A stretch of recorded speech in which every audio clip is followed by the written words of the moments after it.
Well, hello, everybody. I'm delighted to be here, and hopefully everybody can see the slides.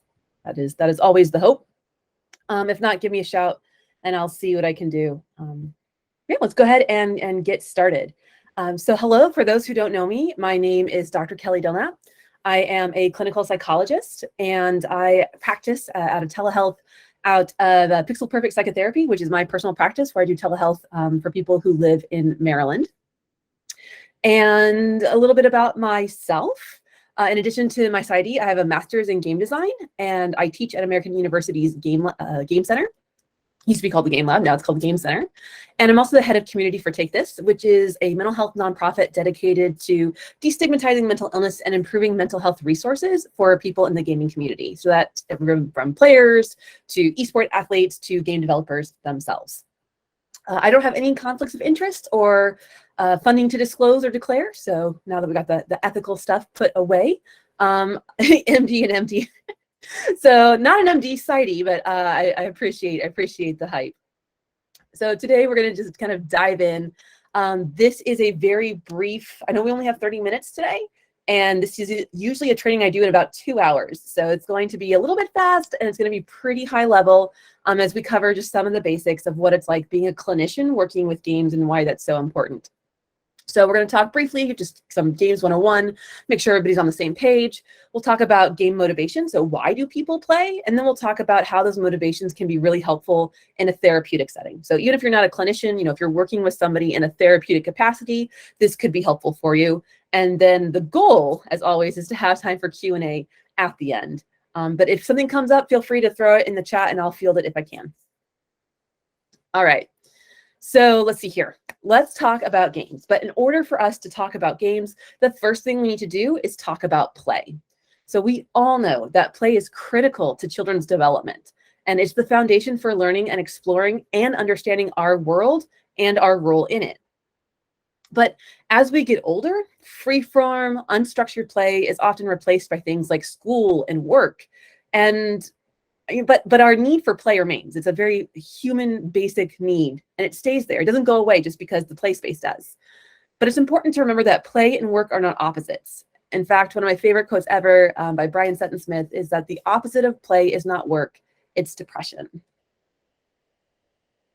Play is foundational to health and happiness throughout our entire lifespan. And as we grow older, we find ways to engage in play that's socially acceptable, and we engage in play that's regulated and structured and purposeful. And another term for regulated and purposeful and structured play is a game. So said another way, play is the engine in which we engage with games. We read books and we watch movies and we do work, but we play games. And that is so important to keep in mind. All right, so what is a game? There's actually no one definition that anybody can agree on, and I use different ones depending where I'm at. So my grad students get a very academic-y kind of definition that we dig into. But when I'm in a therapeutic space, the definition that I like to default to is that games are voluntary attempts to overcome unnecessary obstacles. So we choose to play games not because they're easy, but because they are hard. And it's this mental framing that's important for mental health providers, because we're not talking about someone playing a game and checking out for hours and just zoning out and ghosting life. Instead, we're fundamentally talking about someone who is voluntarily putting an effort, sometimes a lot of effort, into doing something that they find challenging, something they find rewarding. And that's really important from the mental health perspective. It's also important to remind ourselves that we've been playing games for literally thousands and thousands of years, since the beginning of human civilization. There are remnants of board and dice games dating back over 10,000 years, around the time we moved from being a nomadic species to a more agrarian one.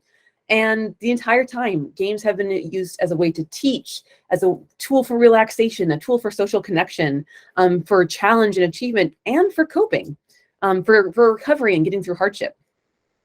And for example, there's a 2,000-year-old text, the Medicinia, I probably slaughtered that one, but it's one of the earliest medical texts that actually talks about mental illness, and in it, games are specifically identified as a recommended means to treating depression.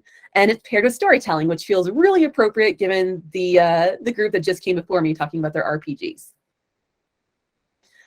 Speaking of depression, During the Great Depression, for example, games like Monopoly and Scrabble and the Game of Life and Sorry were incredibly popular because they were a form of cheap entertainment that could be played again and again and again. It's something that people could gather around, could come together and enjoy despite the hardships that they were going through. And of course, games have been a huge part of our survival through the pandemic. It's been a way for us to relax and to be entertained and to socially connect during this really difficult time. And for a lot of people, this was the only way or the primary way that they were able to socially engage, get that social support while being physically distant. And so the entertainment, the social connection, the break from the hecticness of the world was a big part of why games games did a lot of work during the pandemic, and they continue to do so.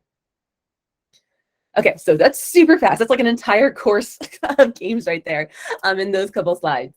But now that we have an idea of what games are, let's talk a little bit about who plays them. And I'm sure most of this is review for people here, but just in case. About 2/3 of Americans play video games, and that breaks down to about 160 million adults and 51 million children. And approximately 42% of players are women. Of course, it depends on where you're looking. Mobile space is more female than male, whereas sports is predominantly almost all men. If we look at ethnicity and race, it's pretty even, although demographic research on gameplay is super limited, and we need to be better at that. For age, the average age of a gamer is 34. There's this myth that games are only for and only played by kids and teens, but that's just not true. The largest demographic is 18 to 34-year-olds. But if we do pay particular attention to children, we see that gaming is pretty much a universal human experience at that age. 83% of teen girls and 97% of teen boys report playing video games. Again, different spaces, but still, they're playing. And so if we take that out and look at it globally, there are 2.5 billion gamers worldwide, and they're logging about 3 billion hours of gameplay every single week. So what does that mean for us as mental health providers? Well, it means that the likelihood that the person we're working with, especially if they're a teenager or a young child, the likelihood that they play video games is really, really high. So that's kind of a cultural competence that we need to know about. Now, obviously, just because you play games doesn't mean that they're an important part of your life. And I think that's an important disclaimer here, because games don't solve everything. I like to use this example. So there's my mother and my grandmother. All three of us play Words with Friends together. My grandmother plays Free Cell and Solitaire on her tablet. My mom also plays Candy Crush. They're also vicious card sharks. Do not play cards with them. They will ruin you. And they enjoy playing. They have fun. It's a family activity. It brings us together. It keeps us connected. But for them, it's just an activity. For others, though, games can be more than that. They can be a hobby or a passion or even an identity. Now, a quick caveat, throughout most of this presentation, I'm going to be talking about gamers.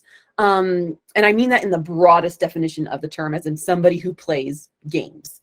Within gaming circles, the term gamer has a specific meaning, and only about 10 to 30% of players actually describe themselves as gamers, because the term carries some connotations around being dedicated or hardcore enough, as opposed to a more casual or recreational player. It's also a term that's often avoided by people because of the negative social stereotypes of what a quote-unquote gamer is. So if you think about depictions like we see in like The Big Bang Theory, it usually shows someone who's socially inept, usually overweight, and depicted and framed as somebody who's a loser or the butt of jokes. And nobody really wants to identify with that. So regardless of the label, many players do see themselves as part of a gaming community, and they form a sense of identity and inclusion from participation in that community.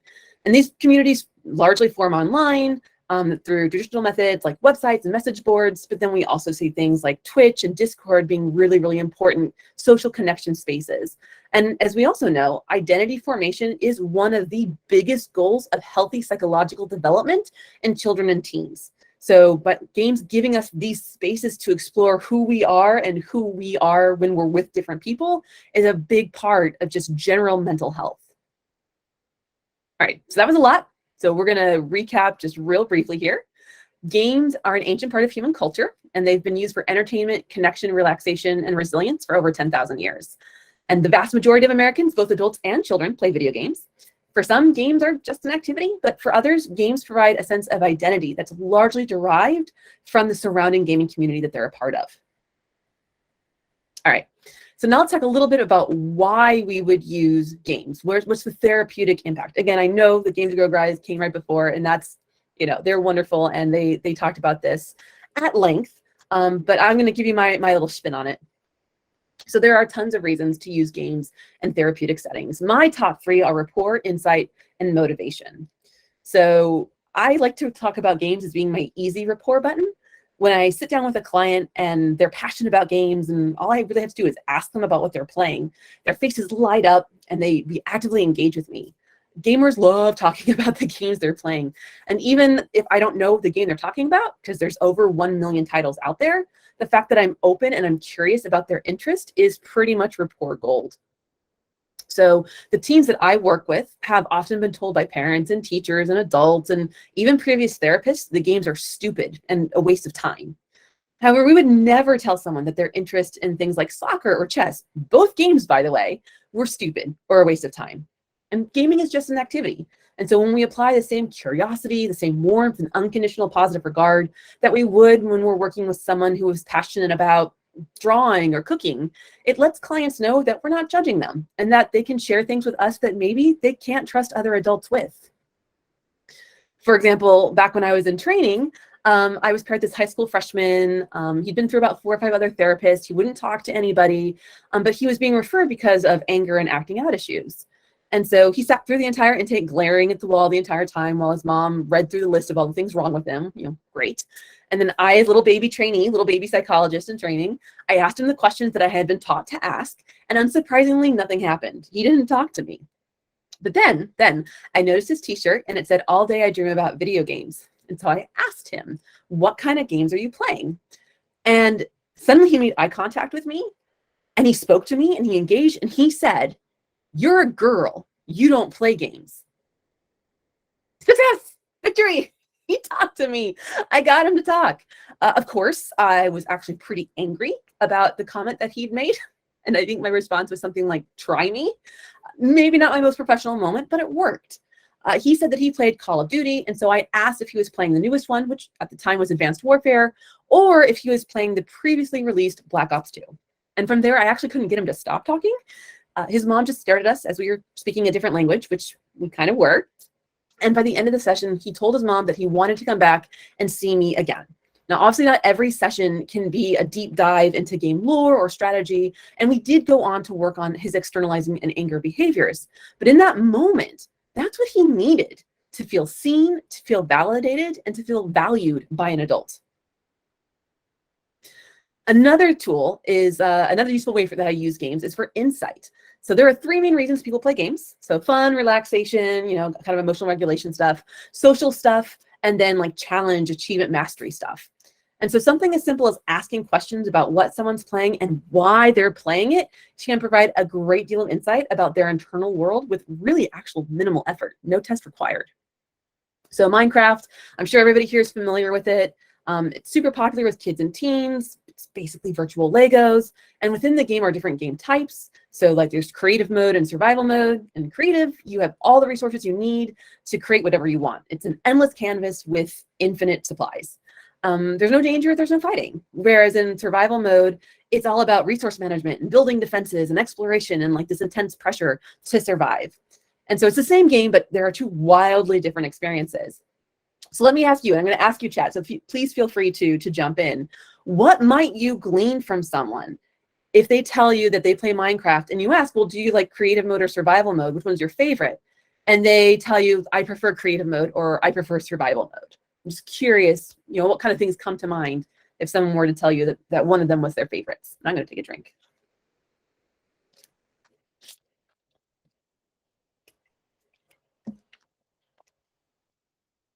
Okay.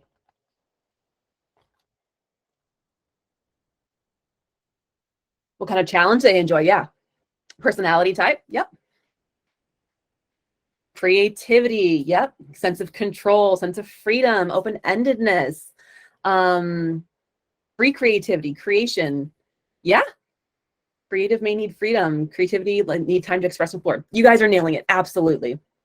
So it's a most kids, exactly. That's an important thing to keep in mind, is that most people like both, but sometimes someone's going to prefer one over the other. And it could be based on situational demands that they're currently going through.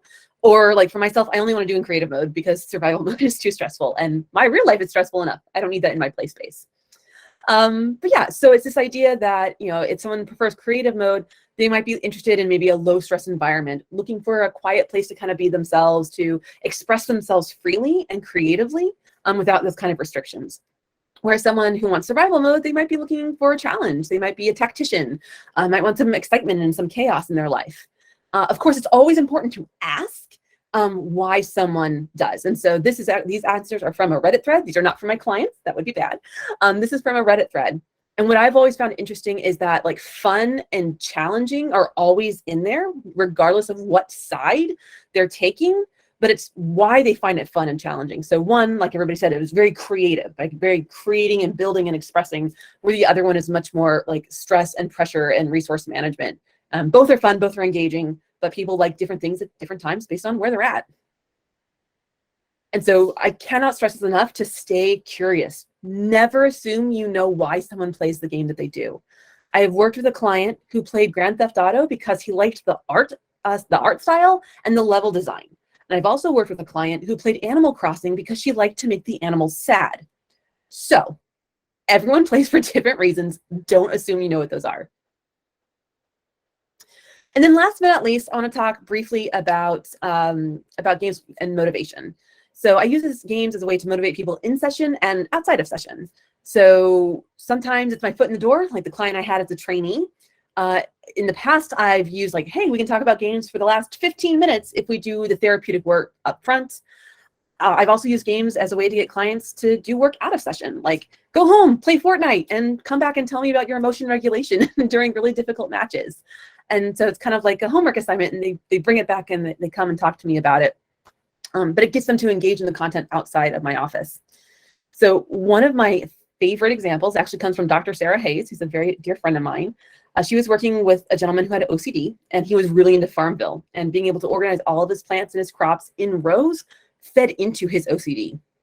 And so his homework was actually to play Farmville, but he wasn't allowed to plant in orderly rows. And that actually helped kind of break that cycle of, if I don't do this, then something terrible will happen, because he planted in not orderly rows and nothing terrible happened. I also, when I worked at the VA, I actually designed an entire resilience group around the idea of missions and quests. So my vets would practice these throughout the week. I'd give them like this little business card that had the quest printed on one side and then a reminder of kind of what we talked about on the other. And so a card would say something like, mission number 2, code name Rabbit Duck. Your mission this week is to practice perspective taking by noticing something and then thinking about it from a different perspective. So each mission was worth like 10 points or something, and everybody who showed up the next week and shared how their mission went, so success or failure, the points added up and they got some kind of reward, whether it was a pizza party or we brought the Wii up or we did something to celebrate. And that really resonated with that particular group, quests, missions, very clear, direct goals. And it got them to practice it outside of session. And even if they didn't practice it outside of session, they were under a lot of pressure to sit in that seat and contribute to the group because everybody wanted their points. So just to recap, games are a great tool for building rapport, for gaining insight, and a mean for engaging our clients in session and out. All right, so we're about halfway through, and so I'm going to shift to focusing on specific techniques and case examples of games in therapeutic settings, and I'm going to break them down between low and high tech. So if you don't have an Xbox in your office, that's actually totally okay. The absolute most important thing to remember throughout this entire thing, other than the opposite of play is not work, it's depression. The second most important thing I want you to take away is that when we're doing work with games, it is the therapy that comes first. It is our knowledge and the practice of therapy that is the foundation and the structure of all interventions. Games are just the decorations. You don't do Minecraft therapy. You do therapy facilitated or supported by Minecraft. So super, super important there. All right, let's talk some low-tech interventions. Again, what you do as a clinician, super valid. Things like drawing and mood charts and check-ins, they're legit strategies. But when you put some playful spins, it can make them more approachable and more likely that somebody's actually going to do them. For example, I worked with a kid who wouldn't talk in session unless it was about Minecraft. And so one day we brought out the watercolors and we painted our Minecraft characters and what they were equipped with. So like my Minecraft character had a gnat sword for negative automatic thoughts. I'm super lame. But my kiddo, he was super creative, and he had gloves for climbing and a cloak of invisibility and fleet boots for running away really fast. And it doesn't take a psychologist to see themes of like trying to hide or escape. And so we talked about that, or rather he was able to talk about his experiences of feeling anxious and fearful and lost through the avatar of his Minecraft character. Another example I love, I had a kid who loved Pokemon, but he had a hard time staying on task. So I had him draw himself as a Pokemon and then give himself attributes. So what are his strengths? What are his weaknesses? Or what's he vulnerable to? What would he evolve into? And what would that evolution look like? And what kind of challenge would he have to overcome to have that evolution be triggered? And so that was a ton of fun for him to do. Journaling, like mood charting right here, just using, it's based on Animal Crossing. And so you're coloring in Animal Crossing leaves instead of just like a graph or a spreadsheet. I love spreadsheets, but some people don't. So it's okay to do something playful like that. And then all these other ones are just things that you can like print out. The Hero's Journal here, it does cost a little bit. It's a little on the pricier side, but it is a really, really nice, cool thing to have if you're looking for like a formal journal to help someone process their thoughts through that has a more playful lens to it. And then last but not least, there's just old-fashioned talking. Most people I work with are emerging adults, so like 16, 17 and up into college kids.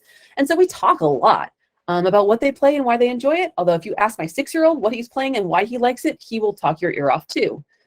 Again, curiosity is the biggest tool here. And I am genuinely interested in why people choose the games they do and why they keep coming back to them and what they get out of them. And so I love seeing someone's eyes light up when they talk about a major success, or when they bust out laughing, sharing a silly story, or when I hear about the epic fails and how they recovered, or some really tough situations they found themselves in and how they navigated them or didn't, and then how we can work on that in therapy to make it better. The most difficult thing about these interventions is they do require knowledge of a game. You know, you don't have to be a Pokemon master, but basic knowledge that like Pokemon have strengths and they evolve. They're core to creating these very simple game-inspired interventions. And as I mentioned earlier, the best estimate of the number of video games in existence is over 1 million, and no one can know every game. But there are some really great tools out there to help. So I refer friends and colleagues all the time to things like YouTube and Wikipedia, just so they can get like a snapshot of what is Roblox. Well, here's a 5-minute explainer video that, you know, will do better at explaining than I ever could. Common Sense Media is also a really helpful resource. I like it because they rate the games. There's a child rating, a parent rating, and an expert rating.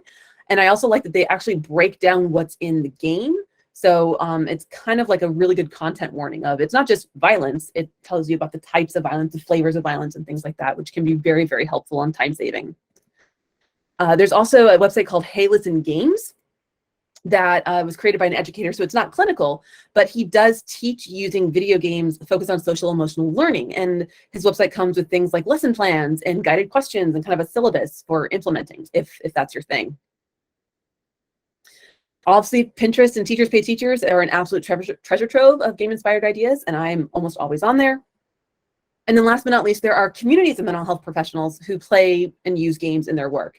So for example, I'm part of a Facebook group and community called Geek Therapy, and it's filled with mental health people like myself who like to integrate geeky stuff into their therapy. There's also another group on Facebook called Creative Play Therapy, and it is less focused on like geek culture and more expanded things. So it includes things like games and comics and anime, but also more traditional play therapy techniques. So based on the age of the kiddo that you're working with, these kinds of communities can be a huge, huge resource. All right, let's talk high tech.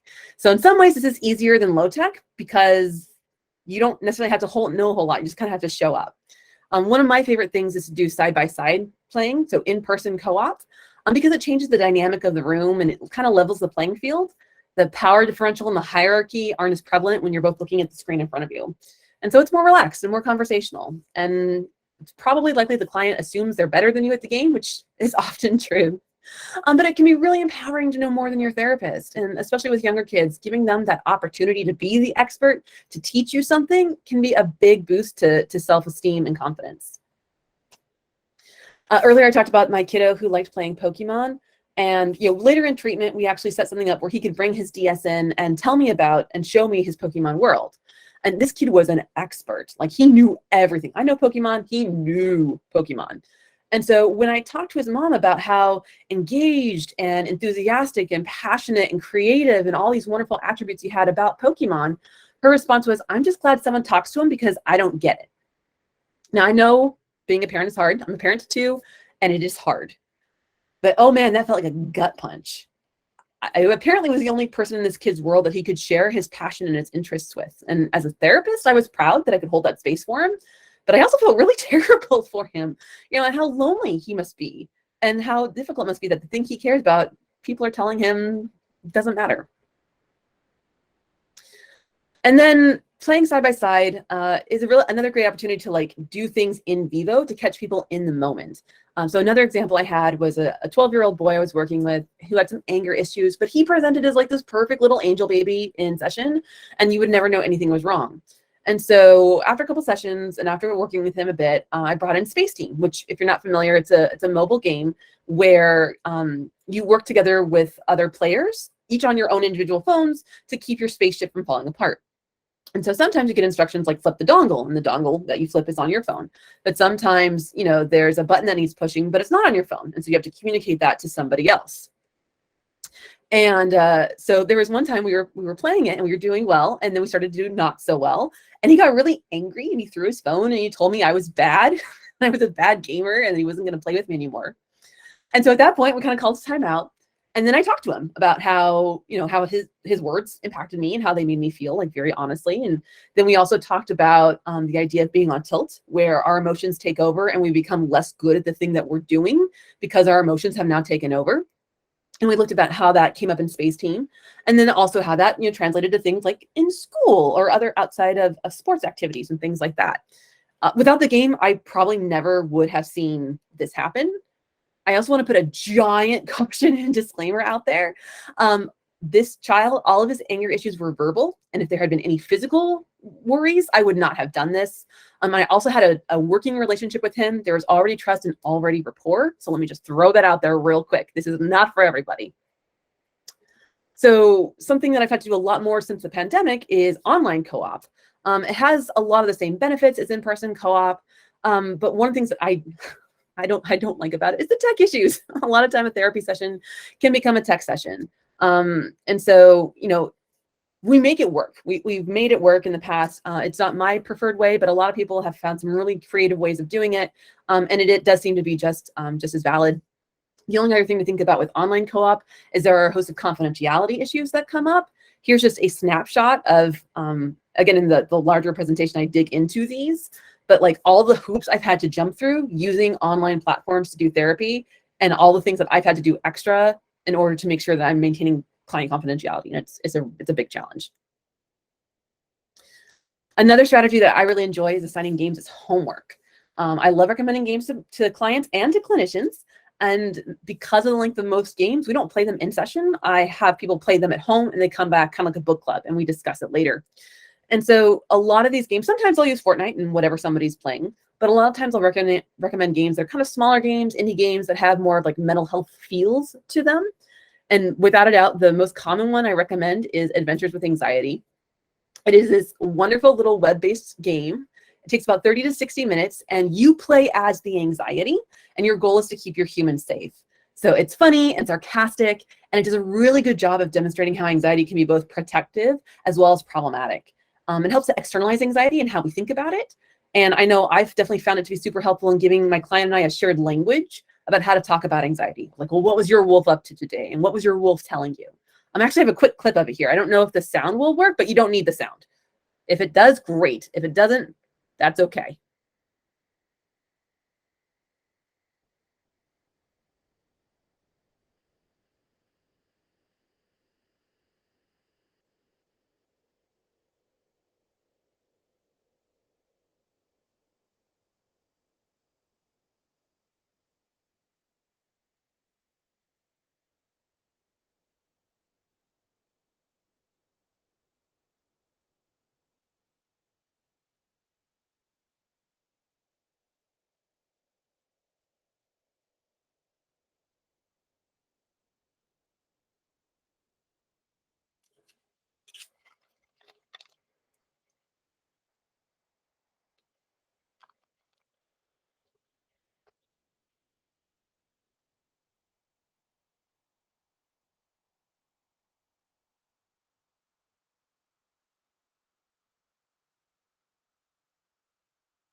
All right. So again, that's just a quick snapshot of Adventures with Anxiety, and I love it. As with all these other games that I could just talk about forever and ever, they're not necessarily good for littles. Like these are not for small children, even though they're animated. The Adventures with Anxiety deals with things around alcohol and like high school and college parties. So definitely a high school and up. And most of these games are definitely high school and up. So like Night in the Woods, Sea of Solitude, What Remains of Edith Finch, and Gone Home are just a few that, again, I could just talk about them all day. And so in terms of the highest of tech, as we're kind of wrapping up here, I want to be very, very clear that I don't have personal experience using either VR or biofeedback because both of them are very expensive to develop. Both of them require equipment that is expensive to obtain and maintain. And I do teletherapy, so it's not super helpful. But there are options out there that I just wanted to kind of touch on because I do think it's important, and not every, different people are going to want to use these or not. So when we think about biofeedback, one of the best examples is a game called Mind Light. It helps kids with anxiety. The idea is that the more anxious you get, the faster your heart rate goes, the light attached to your head gets dimmer. And so it's harder to navigate the world around you, and the world is scarier. And so if you're able to calm down, the light gets brighter, the world gets easier and less scary. What I like about it is that it was developed in tandem with game developers and mental health professionals. So that's pretty cool. Mightier isn't a game, but it is a biofeedback device that you might have heard about. The idea is that it's basically a heart rate monitor that communicates with your phone. And so if your heart rate goes up, the screen gets red and starts to flash and it becomes harder to play the game. So very similar to Mind Light, where you need to calm yourself down to make the game easier to play. And then, so the cool thing is that these are commercial games. So one is Kitty in the Box. I love Kitty in the Box. So they're not what we call in the industry chocolate covered broccoli. They're not edutainment games. These are actual real game games. The problem, unfortunately, is that oftentimes people get bored with games, even fun ones. And so Mightier, of course, is only going to work if you're willing to play the games that are on and connected to Mightier. And so it's had pretty good effectiveness in clinical trials, but released into the open world, it hasn't done as well because, again, thing else. And they can get bored with it, which is not a knock on them. It's just kind of the nature of play. There's a bunch of VR games out there that deal with exposure therapy. One that I like is called Itsy, and it's about arachnophobia. And so you start out and you can customize how cartoony the spider looks, and then you can do exposure therapy with it and gradually work up to more realistic spiders, which is pretty cool. And then there's a lot of interest in something like a virtual sand tray. So the concept is exactly what it sounds like. It's sand tray therapy, but virtual. I'm not trained in sand tray, virtual or otherwise, but if you want information, I highly recommend Jessica Stone, Dr. Jessica Stone. She literally wrote the book on VR sand tray, and she does trainings too. And she's a wonderful human. And last but not least, games specifically designed to be used for mental health treatment. They're being called digital therapeutics. So you may have seen something about EndeavorRx in the news. It is approved by the FDA to help kids with ADHD. Again, another one of those where it does really well in clinical trials, but its effectiveness in the wild is far less. Again, because it requires someone to show up and do it over and over and over again. And so if the game itself isn't that super engaging or entertaining, especially for an ADHD child, guess what? They're not going to, quote unquote, take their medicine. It's not going to be helpful. So it's something that's still being worked on. All right, that was a lot. So we're going to go through and do a quick summary, and then we'll actually have time for questions. I'm so proud of me. Good job, Kelly. So just in review, when it comes to games and gamers, there's 2/3 of people in America play games. There are billions of gamers worldwide. And we've used games as humans for thousands and thousands of years to cope, to connect, to get through hard times. And games are a way that we get our needs met. So our needs for enjoyment and achievement and socialization. Games are a tool that we use to get those met. In terms of interventions, remember that the core is the traditional therapy methods. So your CBT, your DBT, your ACT, your entire alphabet soup, that is the most important thing. Therapy is core, and then the games are the decor in that case. And games can help with insight, motivation, and rapport. As a clinician, they can be really great tools to kind of make some shortcuts happen. And then always remember that high tech is cool, but it's not required.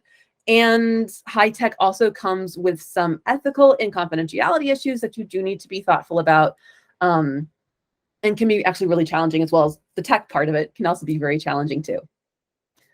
All right, so that is my spiel. Thank you for hanging with me. I know it was a lot of information and I know it was really fast, and I'm happy to answer any questions that might come up in the chat.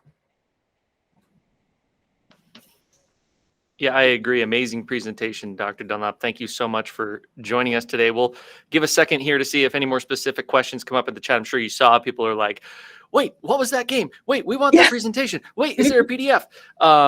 Yes, all of that will be available to everyone afterwards. And I know, like, you rattled off like 3 or 4 games at the end. I'm like, I got to look into that. I got to look into that. That's really cool. For my own kids. No, that's great. I mean, the anxiety game, like, it's Dr. Joseph Aldietz here in the room with us said it's such an interesting turn on even viewing anxiety, right? Playing as anxiety, and then it's something that's actually trying to protect you, but doing it wrong, you know? Anyway, like, now I'm getting into like my own psyche now. Anyway, okay, we got a question that came through. Maybe you saw it. I'm blabbing. Abe's helping me out. What is it, Abe? Wait, what was the question? I'm looking for it. Oh, okay. So I see one that says, do you have any recommendations for games for kids in the K through 8th age range? That's a really broad question. That's almost an impossible question without more information.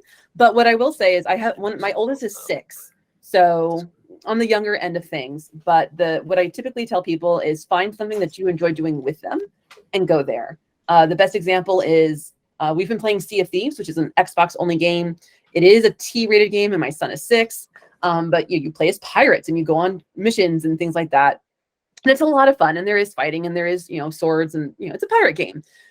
I would not let him play it without me because it is online multiplayer and there are randos in the world, but we do it together as a family and it's really fun and he really enjoys it. And I would much rather him do that with us than play Roblox by himself. Roblox is one where I'm like, no, we're not doing that. Mommy knows too much. Mommy knows too much about safety issues with Roblox. We're never playing it. But Timmy does. I don't care what Timmy does. Mommy knows. So yeah, the shorthand is find something you enjoy doing with them, and if you can make it a family activity, that's great.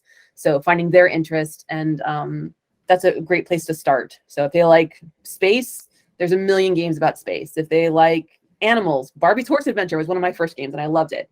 So yeah, kind of let them lead on that, and then play together and see how it goes. Excellent.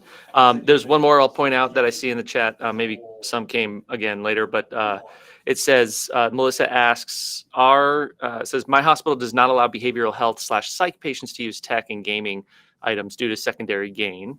Do you have any ideas on how I could work with our practitioners on allowing them to use the items? I mean, you can share my presentation with the head of the hospital. Otherwise, I mean, there was that little section at the beginning where I talked about low tech ways to bring games into the room. Like, they don't have to be digital. If you're really getting pushback on that, invest in some things like the Game to Grow guys do. Bring Critical Core or board games. The kids love board games. Who doesn't love board games or card games? So that way the gaming is still there. You still get some of those benefits.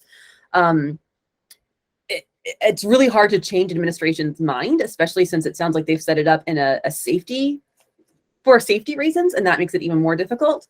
But you can always talk with someone about the games they like playing and why they enjoy them, and then come up with goofy things that you can do, whether it's painting or have them write some fan fiction or ways of bringing that interest into the room, even if you can't bring the tech in. Excellent, great points. And everybody on the symposium right now, you see Dr. Dunlap's contact info and website there on the slide. And again, everything, point down there. Click like, subscribe, whatever. Yeah. No, wait, this is that subscribe button. Yeah, there it is. Make sure to point any more questions that way. Well, we have one more coming. It says, have you had an experience working with LGBT people and identity formation? Interesting. So I have not, because identity formation in that special population is not an area of competency for me. And so I think that's super, super important. And I would actually refer them to some colleagues of mine that do specialize in that area that are also very fluent in geek and game. So Dr. Sarah Hayes, who I mentioned earlier in the presentation, she does work with that, specifically around avatars too. And it's really fascinating. So it's super valid. The research around it is really supportive. I just haven't done it because that's, again, not my area of training or specialty. And I want to be super respectful of boundaries and competence.